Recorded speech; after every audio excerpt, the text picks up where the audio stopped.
हमने रोका था कि 2 घंटे मोबाइल ना सुना करो। उसके बाद अब आके देखा तो इतने बच्चों के मैसेज आए हुए हैं।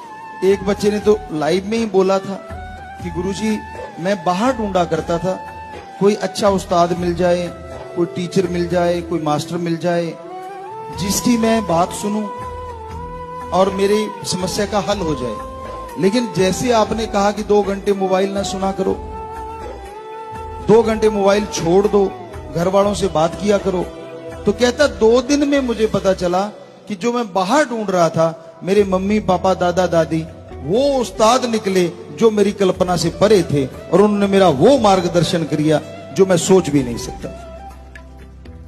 इससे हमारी वो जो परिवार थे ना, जो पहले इकट्ठे रहा करते थे, वो भी फिर से इकट्ठे हो जाएंगे। आज एकला चलो, कारण भी है उसके कुछ नौकरी